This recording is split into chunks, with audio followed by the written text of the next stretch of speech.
السلام علیکم ورحمۃ اللہ وبرکاتہ۔ نحمدہ و نصلی علی رسولہ کریم، اما بعد۔ آج کا ہمارا موضوع ہوگا صحت اور تندرستی۔ محترم سامعین، صحت، تندرستی، ہیلتھ، اچھا رہنا، صحت کو اچھا رکھنا، یہ اسلام کا حکم ہے۔ ہر انسان اس بات کو پسند کرتا ہے کہ وہ اپنے آپ میں طاقتور رہے، بوڑھا ہونے کے بعد بھی وہ چلتا پھرتا رہے، عمر ہونے کے باوجود وہ کھڑنے کے خوشی رکھتا ہے اور اچھی صحت کی خوشی رکھتا ہے۔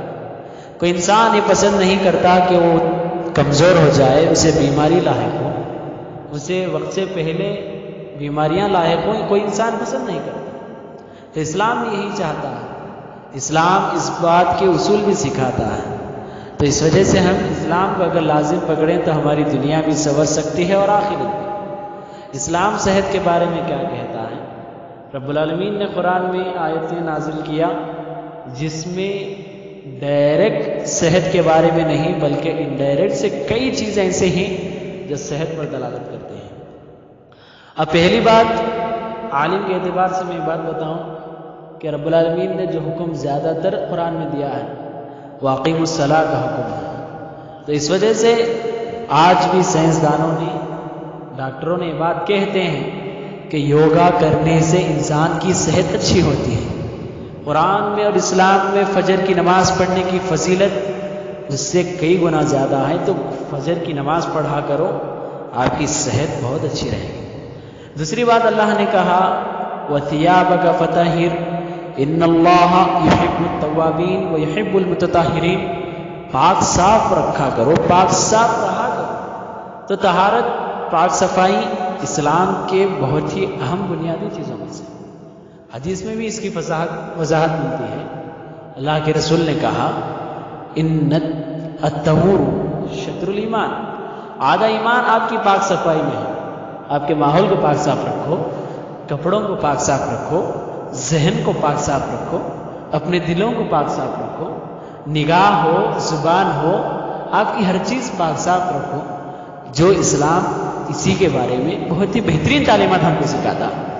اس سے ہٹ کر ہم دوسری حدیث میں دیکھیں، رسول اللہ صلی اللہ علیہ وسلم نے کہا 5 چیزوں کو وہ ملنے سے پہلے، لائق ہونے سے پہلے 5 چیزوں کو قابل سمجھو۔ اس میں سے ایک چیز یہ ہے کہ آپ کو بیماری آنے سے پہلے اپنی صحت کو قابل سمجھو۔ تو ہم صحت کا لحاظ رکھنا بہت ہی اہم چیز ہے، دنیا کے اعتبار سے ہو اور ہماری آخرت کے اعتبار سے ہو۔ اب حدیث میں اللہ کے رسول نے یہ بھی کہا المؤمن القوی خیر من مؤمن الضعیف۔ تو کمزور مومن سے طاقتور مومن بہت بہتر ہے۔ اسلام کے احکامات کو مکمل طور پر ادا کر سکتا ہے۔ کئی ایسے مسلمان ہیں جو نماز پڑھ سکتے ہیں مگر سجدہ نہیں کر سکتے، اور اللہ کے سامنے سجدہ کرنا عبادتوں میں بہت ہی محبوب عبادت ہے۔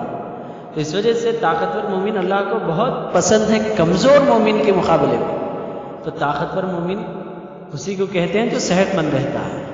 تو اس وجہ سے اپنے آپ کی صحت کا لحاظ رکھا کریں، اپنے آپ کو پاک صاف رکھا کریں۔ ہر جہاں بھی آپ رہتے ہیں جگہ پر ماحول کو پاک صاف رکھا کریں۔ 2 طرح کی پاک صفائی اسلام طلب کرتا ہے۔ ایک پاک صفائی کچرے سے، گندگی سے ہے، دوسری پاک صفائی عادتوں سے ہے۔ تو اپنے ماحول میں کچرے کے اعتبار سے بھی پاک صاف رکھیں کہ گندگی نہ ڈالیں، جو گندا ہو اسے صاف کیا کریں، اور عادتوں کے اعتبار سے بھی پاک صاف رکھا کریں کہ نہ ہی جھوٹ، غیبت، دھوکہ، برا خیال، اس طرح کی برا چیزوں سے بھی بچا کریں۔ تو آپ کی دنیا اور آخرت دونوں کی کامیابی اس میں ہے۔ رب العالمین بھی یہی چاہتا ہے اور انسان بھی یہی چاہتا ہے، صرف عمل کی کوشش کرنے کی ضرورت ہے۔ تو اللہ سے دعا ہے کہ اللہ تعالی ہم سب کو صحت مند رکھے، جو مسلمان بیمار ہیں ان کو شفائے عاجلہ اور کاملہ نصیب فرمائے۔ آمین۔ السلام علیکم ورحمۃ اللہ۔